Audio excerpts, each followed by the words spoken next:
Joko Widodo, Presiden ke-7 Republik Indonesia, buka suara atas perolehan suara Ridwan Kamil dan Suswono dalam Pilkada Jakarta. Berdasarkan hasil hitung cepat Litbang Kompas, pasangan RK Suswono memperoleh 40,02%, sementara pasangan Pramono Rano memperoleh 49,49%. Jokowi enggan menanggapi suara RK Suswono yang berdasarkan hasil hitung cepat berada di bawah Pramono Rano, walaupun pasangan Cagup Jakarta nomor urut 1 ini mendapat dukungannya dan Presiden Prabowo. Pak RK kalah nih Pak di Jakarta Pak. Pak RK kalah di Jakarta, padahal Bapak sudah ke Jakarta. Ada imbauan atau terima aja nih Pak RK kalah Pak? Tanyakan ke Pak RK. Sementara mantan Gubernur DKI Jakarta Anies Baswedan menyebut perolehan hasil suara Pramono Rano yang unggul dari pasangan RK Suswono berdasarkan hasil hitung cepat merupakan hasil kerja keras semua pihak, bukan semata karena hasil endorsement yang diberikan. Ada anggapan bahwa Pak Anies menjadi kunci kemenangan Pramono? Ada banyak faktor yang bergerak dan terlibat. Jadi yang penting suasananya tenang teduh, semua menerima hasil dan alhamdulillah perhitungan juga sudah 100%. Jadi mudah-mudahan bisa langsung bersiap untuk menjalankan tugas di pemerintahan. Berdasarkan data Litbang Kompas, endorsan atau dukungan dari Prabowo, Jokowi, Anies, dan Ahok memberikan efek dalam memengaruhi pilihan warga Jakarta. Sosok Presiden ke-7 Joko Widodo sangat besar mempengaruhi pilihan warga pada paslon RK Suswono, yaitu 52,5% dan 29,8% pada paslon Pramono Rano.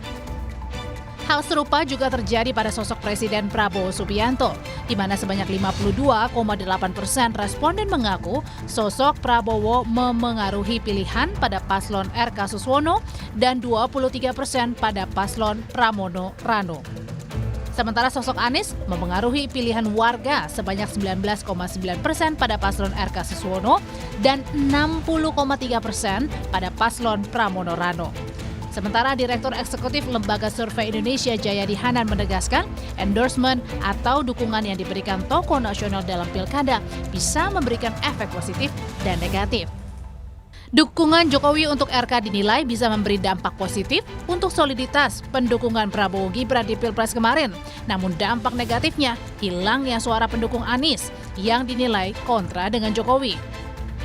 Dampak positif dari dukungan Pak Jokowi itu dugaan saya adalah untuk mensolidifikasi para pemilih Prabowo Gibran kemarin di DKI. Jumlahnya sekitar 40%-an, gitu kan? Nah, tetapi pada saat yang sama ketika Pak Jokowi mengendorse RK, di RK itu kan banyak pemilih Anies. Nah, umumnya pemilih Anies itu kan anti Jokowi. Jadi para pemilih Anies terutama yang non PKS yang masih mikir-mikir untuk atau pemilih Anies yang juga PKS itu bisa jadi karena adanya dukungan Jokowi ke RK itu mereka malah pindah. Sejauh ini, pasangan Cagup RK Suswono masih optimis Pilkada DKI Jakarta berjalan 2 putaran. Sementara pasangan Cagup Pramono Rano sudah mendeklarasikan kemenangan dalam 1 putaran di Pilkada DKI berdasarkan hasil hitung cepat dan perhitungan internal tim pemenangan. Tim Liputan, Kompas TV. Pasangan Cagup RK Suswono tertinggal dari hasil hitung cepat semua lembaga survei. Kedua pasangan ini sebelumnya mendapat dukungan atau endorsement dari sejumlah tokoh nasional, mulai dari Presiden ke-7 RI Joko Widodo hingga Presiden saat ini Prabowo Subianto. Lalu apakah Jokowi efek sudah tidak berpengaruh di Jakarta? Kami akan bahas bersama Direktur Eksekutif Carta Politika Yunarto Wijaya, dan kita juga masih menantikan kehadiran dari narasumber kami lainnya, yakni politisi dari Partai Golkar Nurdin Halid. Pak Nurdin, Mas Toto, selamat sore, apa kabar? Halo, selamat sore. Terima kasih sudah bergabung bersama kami. Kalau melihat Litbang Kompas kan hasil endorsementnya Pak Jokowi bisa menggerek elektabilitasnya RK Suswono seharusnya, Pak Nurdin. Tapi yang terjadi kan sebaliknya. Hal apa yang dibaca Golkar dan Kim Plus yang berubah polanya di sini? Ya, memang kita mesti memahami bahwa pemilih di Jakarta itu kan 60-60% itu pemilih cerdas ya. Nah, kalau dikatakan bahwa pengaruh Pak Jokowi itu berkurang, ya mungkin memang sangat berkurang karena memang Pak Jokowi bukan lagi presiden.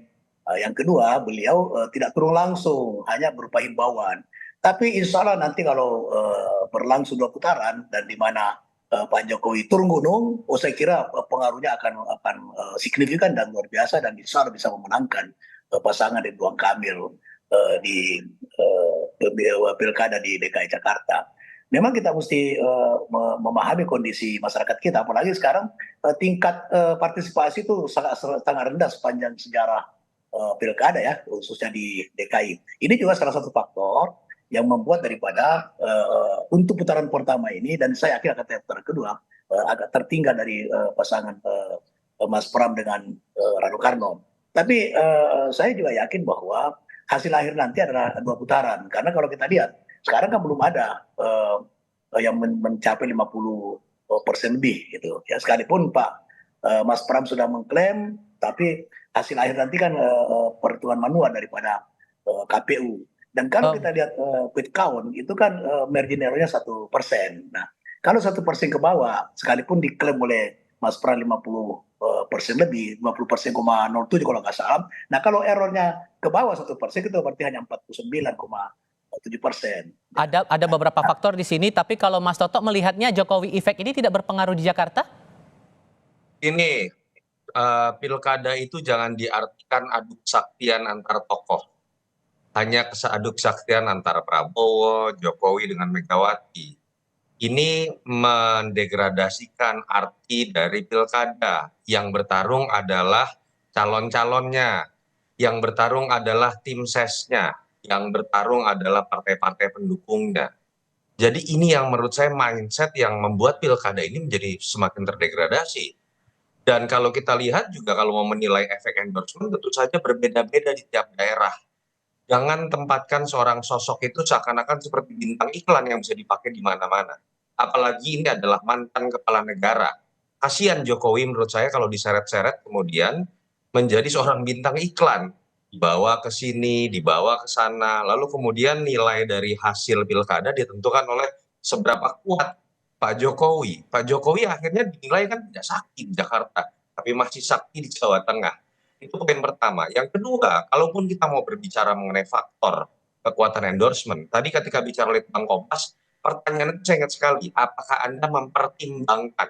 Kalau mempertimbangkan, ditanya yang namanya sosok siapapun, pasti akan ada pengaruh yang nilainya positif. Jadi kalau saya, Carta Politika menanyakan apakah Anda akan mengikuti langsung.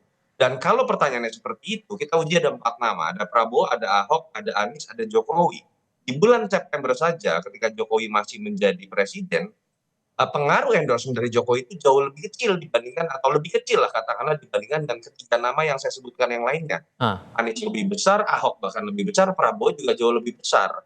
Jadi memang kalau ditanyakan apa yang terjadi kemarin, menurut saya kesalahan dari Kang Emil itu adalah terlalu menempatkan dirinya dan menghabiskan banyak waktunya itu untuk terlihat belendotan bahwa saya didukung Prabowo, saya didukung oleh Pak Jokowi.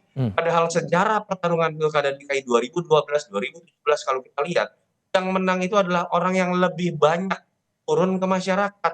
Karena hanya 267 kelurahan, 44 kecamatan. Beda dengan di Jawa Barat dan Jawa Tengah, sulit kandidat manapun untuk kemudian mendatangi semua titik-titik kampanye. Dan itu yang menyebabkan kenapa di Jakarta sosok yang dianggap di backup oleh kekuasaan malah kemudian selalu kalah. Pengalaman ketika Ahok, pengalaman ketika bicara mengenai Foke dengan Nahrawi, itu dua-duanya adalah pasangan yang dianggap backup oleh kekuasaan.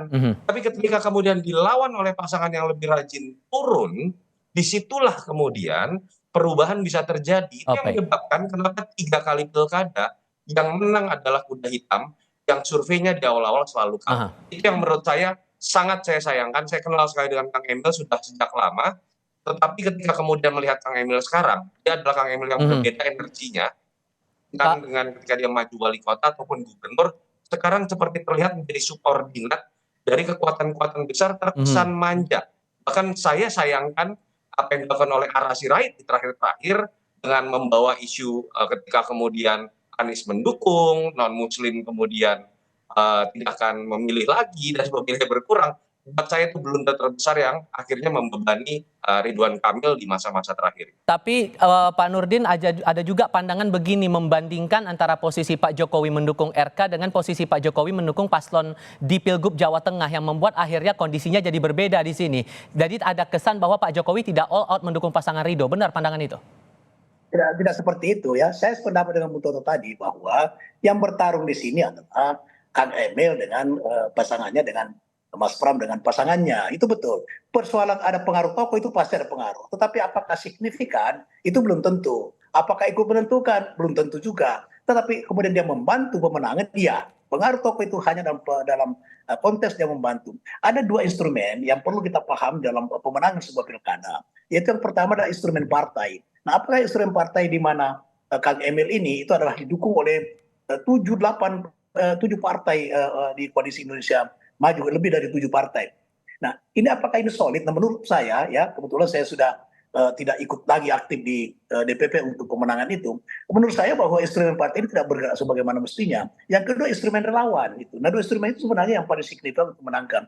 Jadi saya setuju sekali dengan Bung Toto bahwa kita jangan menyeret-nyeret Pak Jokowi. Pak Jokowi itu berbeda ketika dia jadi presiden dan sudah tidak menjadi presiden.